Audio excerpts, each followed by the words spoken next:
Hello everyone. In this video, we will discuss several key topics from Chapter 1 of Entrepreneurship. Please kindly give me your attention. Then we will start from the introduction. The word entrepreneur is widely used. Its origin from French word entrepreneur, where an entrepreneur was an individual who commissioned to undertake a particular commercial project. So when we see the historical origin of entrepreneurship, we will try to see from 17th century up to 20th century. Then in the 17th century, a person who has signed a contractual agreement with the government to provide stipulated products or to perform a service was considered as an entrepreneur. After that, in the 18th century, a first theory of entrepreneur has been developed by Richard Cartron. He says that an entrepreneur is a risk taker. This means an entrepreneur is someone who buys goods at a certain cost and sells them at a certain price. At a certain price for the future, right? Or in the future, because the future price and demand are not guaranteed. The entrepreneur accepted the risk of the loss at the same time or the profit. So he or she are risk takers. This is, and also the risks came to the entrepreneur. An entrepreneur must be accepts all the risks at the same time the profit. In the 19th century, in the late of 19th century and in the early 20th century, an entrepreneur was built from the economic perspective. In the 19th century, from when we say from the economic perspective, someone who organized, managed, operated the business enterprise. This means the entrepreneur brings together the resources such as land, labor, capital, make decisions about the productions, and also run the business efficiently. This is he must be together the resources like labor, land, capital, and others. So when we came to the middle of 20th century, the notation of an entrepreneur as an inventor. You see the flow in the middle of 20th century, the idea of entrepreneur expanded or beyond the risk taking or the business management. We say that in the 18th century, entrepreneur is risk taker or someone who is the or looks from the economic perspective. But in the 20th century, the meaning or the notation of entrepreneurship becomes different. It expanded beyond the risk taking and also beyond the business management. It becomes during this period, the entrepreneur was increasingly seen as an inventor. Someone who creates a new thing is an entrepreneur. When in the middle of 20th century. So entrepreneur was involved from the managing commercial projects to application of the innovation creativity in the business ideas. If we say this, when we came to the definition of entrepreneurship, entrepreneurship can be also defined in the process of creating something different and better with the value of devoting the necessary time and effort. This means entrepreneurship is the process, right? Entrepreneurship is the whole process, the process of creating or improving something that are already existing or to add value to the people or to the society. Whereas the entrepreneur is a person. To do this, an entrepreneur must be invested time as well as efforts, resources, and also must be willing to face different kind of risks as well as the returns. While doing so, the entrepreneur assumes that several types of risks like financial risk or the social risks. When we say the financial risk, the possibility of losing money or investment, as well as when we say the social risks like failure, losing or the failure of losing of the social status. At the same time, in the return, the entrepreneur taking the risks and also the entrepreneur receives the rewards. When we say this, whether the reward is monetary reward or personal satisfactions. When we say the monetary reward, like profit as well as the incomes. When we say the personal satisfaction, the achievement, independency, fulfillment, and also other kind of returns, other kind of rewards. So if we say this, in general, the process of entrepreneurship includes 5 critical elements, 5 basic critical elements. The first one is the ability to perceive an opportunity. Obviously, when we say there is a process of an entrepreneurship, these 5 critical elements must be occurred. The first one is the ability to perceive an opportunity. The second one is the ability to commercialize the perceived opportunity, the ability to track into the sustainable base, and also the ability to persist through systematic means. Finally, the accepting of risk as well as failure. And we will see one by one this.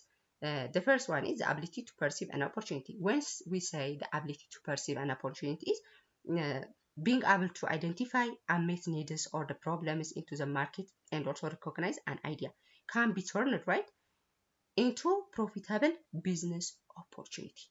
Okay, we should have to be perceive an opportunity and also meet needs or the problems in the market and also recognize the idea can be turned into what in the profitable business opportunity. The second one is the ability to commercialize the perceived opportunity. When we say this, this refers what transforming the idea into the marketable product or services. We should have to be change the ideas into marketable product or services.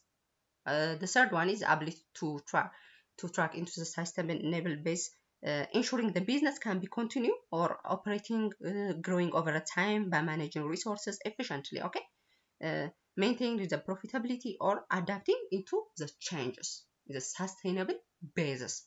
Then after, the ability to persist through the systematic means. When we say this, using the proper planning and organizing, managing methods, okay, such as the business planning, strategy, structures, and also others.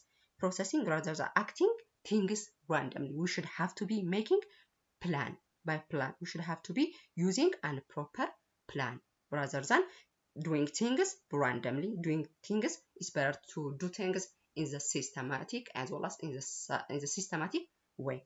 Finally, the accepting of risk as well as the failure. This means an entrepreneur must be willing to take the risks, right? Faces an uncertain or understanding that our failure is possible, but the main thing is learning from that, it's as well as learning from your failure and also to improve your failure outcomes. Failure can happen, but the main thing is learning from it as well as improve your failure outcomes. So there's 5 main critical elements in the entrepreneurship processes. After that, what we have, there are different view of perspectives from the economic psychologists, capitalists. Entrepreneurship gives different perspective from different fields. So we will try to see from the basic of the economics, the psychologists, as well as the capitalists, because there we will see. Let's see the common perspectives. The first one is what is the economics perspective of about entrepreneurship. An economics says that an entrepreneur is one who brings resource, land, materials, and also other assets into combinations that makes their value greater than before, and also one who introduces changes as well as innovation. This means making something more valuable than some of its parts. Shortly, economists say that this making something more valuable than some of its by combining the land, labor, material, making something different or making something special. So the psychologist says that an entrepreneur is a person who is typically driven by a certain forces needed to obtain or attain something, to experiment, to accomplish, or phrases to escape the authority of others. This means an entrepreneur is someone who motivates by goal or achievements. This inner drive and push them to take risks as well as innovating and also creativity, as we know. Someone who do things without doesn't do things without anything, because entrepreneurs doing things by putting or by motivating their goals as well as achievement. Psychologists say that this kind of philosophies, as well as when we say the capitalists say that an entrepreneur is one who creates a world for others as well. Yes, as its name indicates, an entrepreneur is more than just earn money for themselves. They are also creating a value for the others too. It's not only creating money for only for yourself. It's all about creating money for the others too. Okay, creating something value for the others. This means that's finding better way for the others, finding better opportunity for the others too, and also creating wealth for the others, for the society too.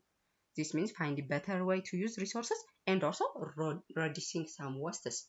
Uh, Finally, when we see the type of entrepreneurship, when we see the type of entrepreneur, entrepreneur is we can divide it into three. The first one, the individual entrepreneurs, intrapreneurs, and also the third one is the entrepreneurial organization. The first one, when we say individual entrepreneurs, an individual entrepreneur is someone who started, acquire, or franchise his or her own independent organization. This means the takes on the risks as well as the responsibility of running the businesses to make decisions are to drive on also growing successes their own business. Individual entrepreneurs are individual entrepreneurs, someone who started, acquire, or franchise their own business. They take all the risk as well as the responsibilities by themselves. Okay, because they are owning the organization by themselves.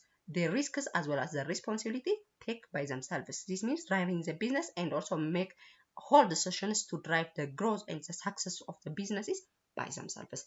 This is individual entrepreneurs. The second one is intrapreneur. Intrapreneur is a person who does entrepreneurial work with a large organization. With a large organization. This means so a person who is applied or entrepreneurial skill and also thinking with a large organization. He or she is here in the large organization and also they are applied their entrepreneurial skills as well as the thinking is for the organization. For the organization already they are here on the organization and also they give the efforts or they applied for the entrepreneurial skills for that organization.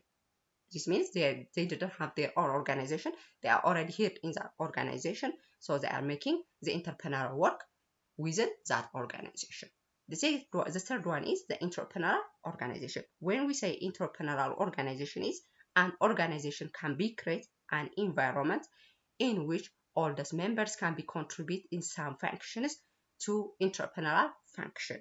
Entrepreneurial organization means as its name indicates, organization that creates supportive environment in which all the members can be contributed to innovation as well as the entrepreneurial or activities. This gives a supportive environment in which all the members can be contribute the innovation. Okay, this is an organization and also gives support for the members to innovate, to create something new for that organization. This is an organization.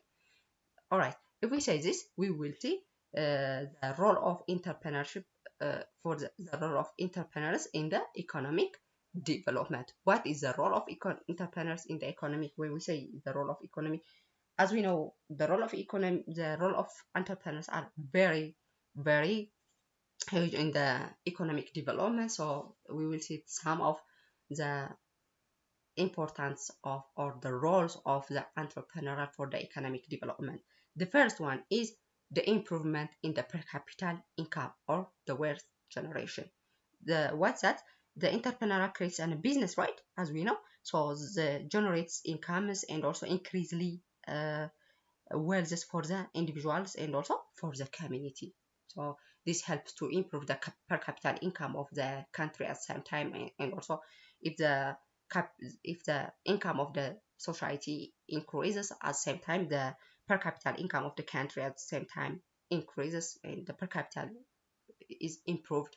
And also the generation of employment opportunity. What is the generation of employment opportunity? New ventures can be created, job reduction and employment, and also improving lives that life holds and other things. And also it creates a very creates a very good job opportunity for the society, as well as it inspires others towards an entrepreneur. This means successful entrepreneurs motivate for the others to write. They are inspired for themselves, at the same time inspiring for the others to work or to start their own business for the others too. This is and also balanced regional development. When we say balanced regional development, it promotes the economic activity in different regions, right? Yes, then enhances the number of enterprises. This means increases the total number of businesses in the economy, and also the economic economic independency. When we say an economic independency, entrepreneurs contribute to services and also realizing producing goods and services locally rather than depending on the external sources, right? They are producing by themselves. They didn't expect from the others from the out, and also providing market efficiency, improving combination products quality, service delivery, in general markets, and also market efficiency. It increases the market efficiency because they are improving, and also there will be competition, and also producing a quality service and also delivered uh, in the general market, and also marketable, uh, more more efficient, and also finally maximize the inventory's return. This means entrepreneurship driving and profitability, and also generating a return for the investors at the same time for the stockholders. Okay, today we will try to discuss this one, and also next time we will discuss others. And also thank you for attention, and we will see, and also we will continue in the next session. Thank you very much.